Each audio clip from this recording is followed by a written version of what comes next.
温馨提示啊，这是一期比较敏感的话题，我会尽可能只讲故事。您呢，不必完全同意我节目中的每一个章节和观点，我说的也不见得都对。如果有不同的意见，欢迎您到评论区批评、指正、探讨交流。关心时事的朋友们应该都知道，就在不久前，伊朗驻叙利亚首都大马士革的领事馆遭到了致命袭击，造成了一定程度的伤亡。没有人承认这次袭击行为，但是人们普遍认为袭击的幕后主使是以色列。伊朗发誓要对此进行报复。那么到了4月13日晚，伊朗开始对以色列实施报复性打击。以色列方面称，伊朗共发射了200多枚导弹和无人机，这是伊朗第一次直接攻击以色列。在这之前，双方有过长达数年的影子战争，互相打击对方目标，但是事后呢又都不承认。那么这一次啊，在遭遇了伊朗公开袭击之后，以色列的战时内阁表示，以色列将用适合我们的方式，在合适的时间让伊朗付出代价。这一事件迅速引起了国际社会的广泛关注和各方的紧急反应。目前这个局势仍在震荡和发展之中。那么伊朗和以色列之间究竟是什么仇什么怨，才会让双方突然刀兵相向的呢？今天我们就来说一说伊朗和以色列之间跨越1000年的恩怨情仇。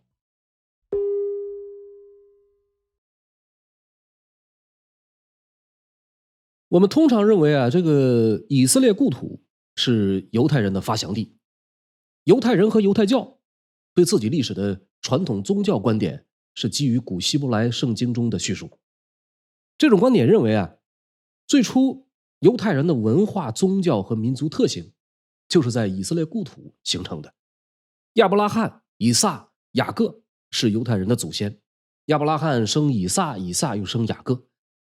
在和天使争斗之后，雅各被赐名为以色列。在公元前17世纪，由于一场极其罕见严重的干旱，雅各和他的12个儿子逃到了埃及，并在那里形成了以色列的12个支派。公元前13世纪，摩西带领着古以色列人离开埃及，最终呢，他们又定居在了迦南。这里的迦南呢，是一个古地名，大致相当于今天以色列西岸加沙以及邻近的黎巴嫩、叙利亚的临海部分。犹太君主国在这时期得以出现，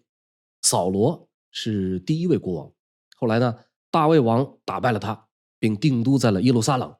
大卫死后，他的儿子所罗门继位，在位期间呢，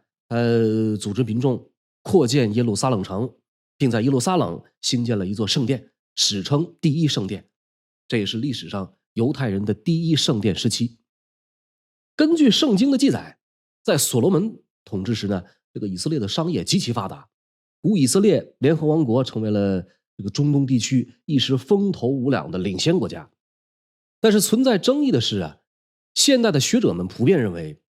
圣经中关于以色列人起源的记载是没有办法得到有效证实的。那么大约在公元前930年前后，这个王国分裂了，分裂成了一南一北，犹大王国和以色列王国。圣经中呢，将以色列和犹大描写成早期以色列联合王国的继承者。尽管从历史角度来看仍然存在争议，但是历史学家和考古学家们一直认为北边的以色列王国至少在公元前900年是存在过的，而犹大王国呢，在公元前700年左右同样存在。1993年被发现的但丘石碑恰好证实了这种说法。时间来到公元前722年，亚述帝国崛起，在挥师南下的过程中，他们一举消灭了北方的以色列王国。为防止他们反叛，亚述人将他们分散流放到各地。至此呢，以色列王国走下了历史舞台。正所谓天道好轮回，在公元前7世纪啊，亚述帝国也不可避免地走向了衰落。由闪米特人建立起的新巴比伦王国攻陷了亚述帝国的首都尼尼微，成为了这片土地上新的霸主。在国王尼布贾尼撒2世的领导下，崛起的新巴比伦王国啊，开始对周边地区进行征服，犹大王国随即进入了他们的视线。公元前597年，相当于中国的春秋时代，尼布甲尼撒二世第一次攻占了耶路撒冷，掳走了一部分犹太人。公元前586年，尼布甲尼撒二世再次攻占耶路撒冷，这次他彻底摧毁了城市，在耶路撒冷大肆的烧杀，所罗门王建的第一圣殿被摧毁，大部分的犹太人被掳至巴比伦。这些犹太人包括工匠、祭司、学者和王室成员，他们被迫离开了上帝允诺的应许之地，在异国他乡生活，失去了自己的家园和宗教中心。从此犹大王国不复存在。这时期史称巴比伦之囚，是犹太历史上的第一次大流散。犹太人被囚禁在巴比伦，受尽了奴役和磨难，他们被剥夺了基本的人权，被迫从事劳动和奴役。只有在交付重税的前提下，一部分犹太人才会被允许从事相对轻松的工作。那么这种身体上的劳役和精神上的屈辱，对犹太人造成了极为深远的影响。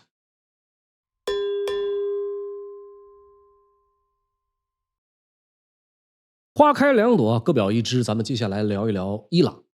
打开地图咱们不难发现，伊朗所处的位置不偏不倚，正好在连接东西方文明的十字路口。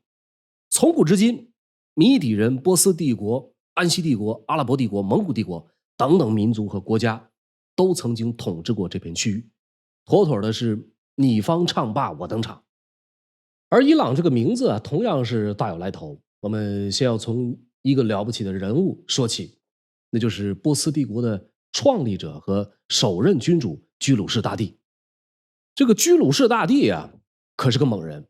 ，30多岁就统一了零散的波斯部落，先后征服了周围的米底王国、吕底亚王国等等一众大小政权，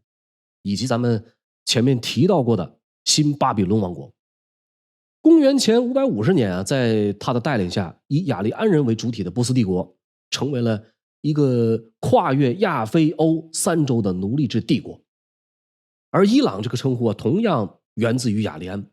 古波斯语意为高贵的。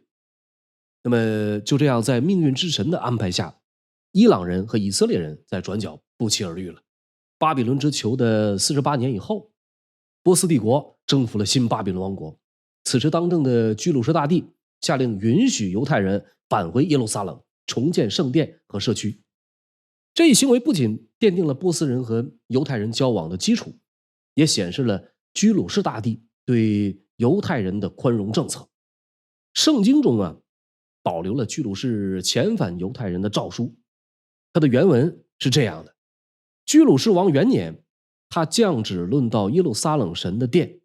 要建造这殿为献祭之处，树立殿的根基，殿高60寸，宽60寸，用3层大石头，1层新木头，经费要出于王库，并且神殿的金银器皿，就是尼布甲尼撒从耶路撒冷的殿中掠到巴比伦的，要归还带到耶路撒冷的殿中，各按原处放在神的殿里。犹太人对此是欣喜若狂，他们将居鲁士称作上帝的工具。20几年以后，他们的圣殿得以重建，历史上也被称作第2圣殿。这个圣殿是得以重建了，但是犹太人的信仰和风气很是混乱，他们违背传统和律法，娶外族女子为妻，不守安息日，甚至很多人已经不会说希伯来语。大祭司以斯拉在这一时期也进行了一系列严格的宗教整肃措施。那么犹太人经典的核心部分托拉就是在这一时期完成的。从此以后，犹太教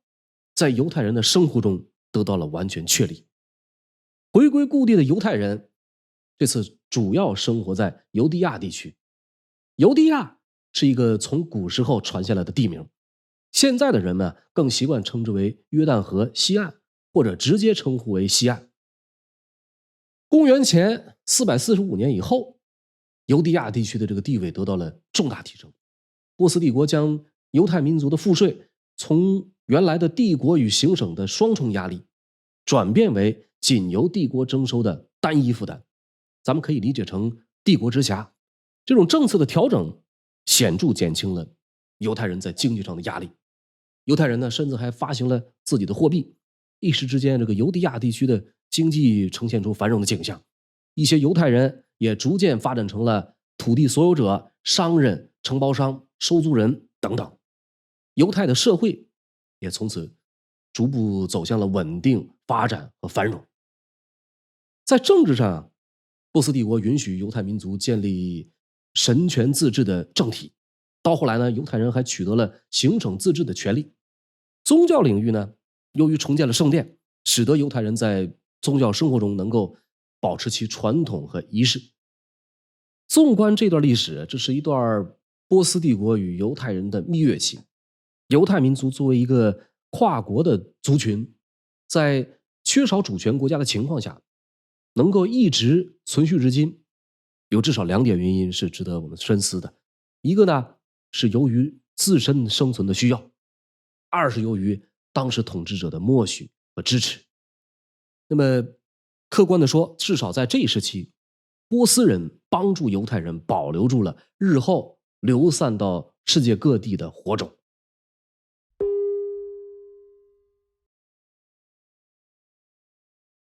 公元前330年啊，中国正处于纷乱的战国时期，波斯帝国也在亚历山大大帝的铁蹄下轰然倒塌，波斯人和犹太人的命运也随之突然的跌宕起来。从这段时期开始，一直到20世纪前期，波斯人虽然曾在不同时期建立过多个统一而独立的政权，但也曾遭遇过异族的入侵与统治，和流散中的犹太人一样，成为他国的臣民。在接受了200多年的希腊化统治以后，公元前129年，波斯人经过艰苦的反抗，建立起了自己的帕提亚王国，也就是《史记》和《汉书》中张骞出使过的安息国。这时期生活在帕提亚王国的犹太人啊，迅速增加，他们的职业涉及广泛，包括农场主、工匠和贸易商等等，甚至有人在帕提亚军队中担任重要的职位。这些犹太人实行了广泛的自治，甚至在一些地方建立起了犹太小王国。对于帕提亚王国来说呀，只要这些小王国不断的朝贡和贸易，宗教信仰什么的也就不那么重要了。而此时生活在耶路撒冷的犹太人则再次陷入了与罗马人的战争中。公元前63年，罗马人攻占了耶路撒冷，这一地区呢，从此被列为罗马的犹太行省。那么犹太人在公元66年反抗罗马的统治，最终导致在公元70年耶路撒冷大部分地区和第二圣殿被毁。作为犹太人的精神家园，第二圣殿最终呢只残存下来一堵西外墙，这个西墙又叫哭墙，它被认为在当年啊最为靠近圣殿，发展到后来就成了犹太教信仰中除了圣殿山以外最神圣的地点。犹太人这一次被逐出了耶路撒冷，再度开始流亡，这一事件呢被称为以东流亡。一些犹太领袖和精英从故地出逃，被杀或被带到罗马做了奴隶。又过了几十年啊，由于反抗罗马皇帝哈德良失败，更多的犹太人被流放，被当作奴隶出售。耶路撒冷改了名字，并且禁止犹太人进入。犹地亚被哈德良改名为叙利亚巴勒斯坦。公元3世纪初，在东方古中国三国群雄争霸之时，波斯的帕提亚王国灭亡，史称波斯第二帝国的萨珊王朝在伊朗崛起。在此后的400多年里，这个萨珊王朝一直是中东地区的强大政权。在这一时期，波斯人再次展现出了他们的宽容与智慧，对犹太人敞开了怀抱。尽管一些犹太人在此前已经遭受了罗马帝国的宗教迫害，但是在萨珊王朝的庇护下，他们找到了安宁的家园。萨珊王朝辖境内的犹太人可以收税、贸易、执法，甚至立法。他们可以从事多种职业，也出现了犹太银行家和贸易商，促进了城市化和人口动迁。在宗教上呢，这个萨珊王朝同样给了犹太人高度的自由。萨珊王朝被认为是伊朗或者波斯最具重要性和影响力的历史时期之一。它的领土面积在620年前后达到540万平方公里，人口约为1970万。在这之后，萨珊王朝开始走起了下坡路。在632年前后，受到伊斯兰教统合的阿拉伯部族开始出现在萨珊王朝所属的美索不达米亚的南疆边境上。这时期，东罗马帝国和萨珊王朝因为相互间的连年战争、经济衰退、矛盾激化种种因素，最终促成了阿拉伯人的崛起，尤其是对波斯的征服。阿拉伯人啊，最终灭掉了萨珊王朝，几乎所有的领土变成了阿拉伯帝国的一部分。应该说，这个时期的伊斯兰教的兴起啊，对波斯人和犹太人都产生了深远的影响。耶路撒冷也在不久后被阿拉伯统治，他们在第一和第二圣殿的旧址建起了圆顶清真寺。3个世纪以后，又在这里呢建了阿克萨清真寺。耶路撒冷自此渐渐成为伊斯兰教的第3大圣城。公元1099年，欧洲的十字军来了，他们打着为基督徒夺回圣城的旗号，围困并最终攻占了耶路撒冷。十字军屠杀了大多数穆斯林和犹太人，并在这里建立了耶路撒冷王国。又过了几百年，13世纪的中叶，蒙古铁骑冲入中亚。公元1258年，忽必烈的弟弟序列乌率领蒙古军队攻占并摧毁了巴格达。据说除了一些技艺高超的工匠以外，巴格达全城的居民惨遭屠杀，死者多达9万多人。阿拉伯帝国从此灭亡。这之后，趁着忽必烈和阿里不哥争夺汗位，序列乌在波斯谋求独立发展，建立了一个新的蒙古汗国，这就是蒙古4大汗国之一的伊尔汗国。大致的范围包括今天伊朗、伊拉克、南高加索的阿塞拜疆、格鲁吉亚、亚美尼亚，以及位于中亚的土库曼斯坦、阿富汗的一部分。蒙古贵族啊，对宗教事务漠不关心，对各宗教群体也抱有宽容态度。在伊尔汗国境内的犹太人也在此时得以进入统治阶层，并且担任重要职务。这种情况大致一直持续到了14世纪的中叶，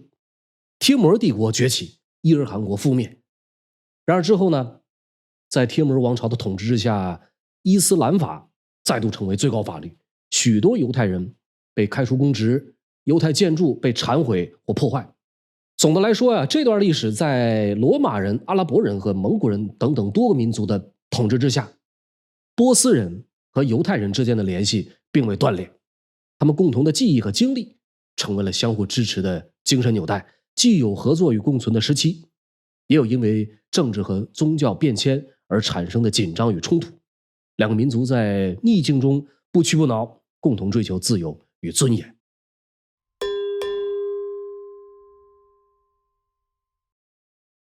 公元1502，波斯人建立起了萨法维王朝，史称波斯第3帝国。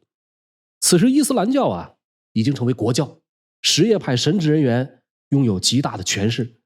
他们对所有非穆斯林族裔都采取了高压政策。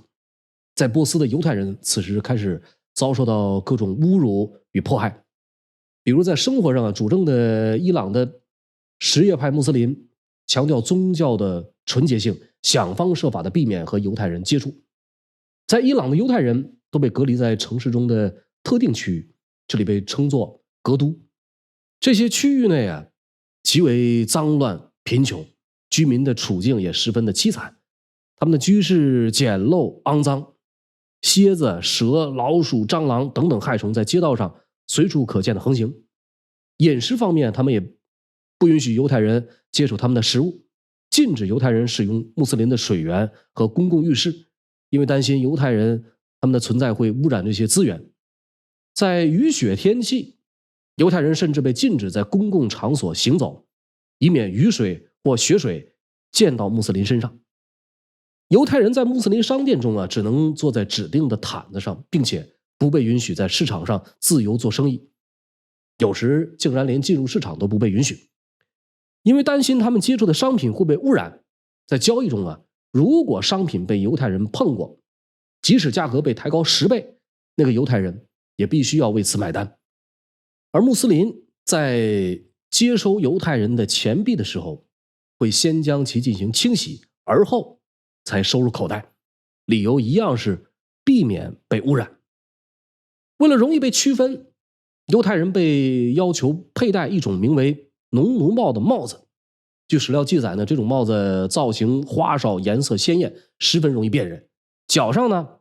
要穿不成对的鞋子，并在胸前佩戴红色标记。还有，犹太人的房子不能高于穆斯林，犹太人也不准骑马，理由是他们的头必须低于穆斯林。为了表示尊重，犹太人不得对穆斯林高声说话。如果一位穆斯林将马卖给犹太人，可以要高出5倍的价钱，而且交易完成以后，穆斯林还可以找各种理由要回他的马。面对如此严苛的歧视性法律和社会禁令，如果有犹太人胆敢违反规定，可能会立刻招致年轻穆斯林的攻击。仅仅挨打还不算完，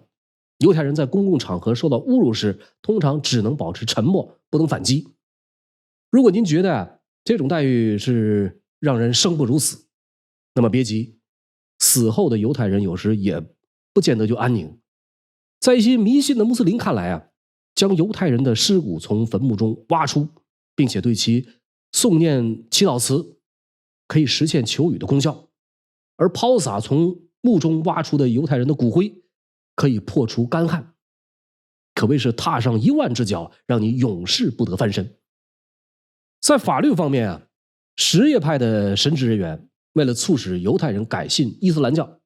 制定并颁布了改宗法。这条法律规定，改宗的犹太人可以继承其犹太亲属的所有财产。那么在司法上，杀害犹太人的凶手往往只会受到轻微的惩罚，如果声称是在犹太人饮酒时杀害的，甚至可能完全逃脱惩罚。此外，如果一个犹太人犯罪，那么整个犹太社群都可能受到连坐的惩罚，甚至如果到了法庭上，犹太人的证词通常不具有法律效力。根据现有的能够查到的史料在经济方面，当时犹太人的地位也是极其低贱的。因为在当时最赚钱的丝绸贸易和货币兑换业中，没有善于经商的犹太人的身影。他们大部分呢都是手工业者或者是小商贩，而曾经拥有土地的犹太农民也被强行征走了土地，成为了依附于地主的佃农。1736年中国已经是清朝的乾隆元年，萨法维王朝走入了衰败。随着其最后一任国王阿巴斯3世被废，这一由波斯人建立起的强大政权在延续200多年以后走下了历史舞台。之后的11年里，伊朗由纳迪尔沙统治，犹太人们也迎来了一段短暂而又光明的时期。纳迪尔沙大胆地废除了什叶派的国教地位，还令人将圣经翻译成波斯语，并鼓励神学家们相互进行学术研究。同时也对犹太人、基督徒以及其他宗教少数派实行了宽容政策，并且将一些少数民族迁到了新都马什哈德，让他们在新的土地上安家落户，相当于变相打破了先前的格督制度。不仅废除了先前在生活上所有不公平的规定，哈迪尔沙还给了他们商业上的自由。犹太作家肯布拉迪的《流亡地的犹太社区》当中曾经这样记录当时的犹太人的生活：犹太人的商业活动如春风拂过，再次繁荣起来。他们制造的地毯换来了德黑兰的玻璃和瓷器，克什米尔的披肩，布哈拉的羔羊皮，科布尔的斗篷，印度洋岛屿的珍珠，中国的丝绸，还有西兰的茶叶。整个呼罗珊地区的进口贸易几乎成了犹太人的天下。遗憾的是，这种情况并没有持续太长时间。1747年，纳迪尔沙与世长辞。随后建立的卡扎尔王朝并没有继承纳迪尔沙的宽容精神，反而变本加厉地恢复了萨法维王朝时期对宗教少数派的压迫政策，特别是新都马什哈德的犹太人，他们再次陷入了困境。在历史的长河中，犹太人与波斯人的关系经历了无数次的波折与变迁，从萨法维王朝的宗教高压到纳迪尔沙时期的短暂宽容，犹太人在波斯或伊朗的命运可谓是一波三折，充满了坎坷。然而即便是在最黑暗的时刻，犹太人的坚韧与智慧也未曾熄灭，始终坚守着自己的信仰与文化。随着时间的推移，人类社会也在不断的进步与发展。今天呢，我们站在新的历史节点上回望过去，不仅是为了铭记历史，更是为了警醒未来。无论是哪个民族哪个宗教，都应该享有平等与尊重的权利。为什么呢？因为这是构建文明最强有力的基石。好了，读历史知善恶，这里是烽火赵东南。如果喜欢我的节目，欢迎订阅我的频道。伊朗以色列的故事仍在继续，我们下一集不见不散。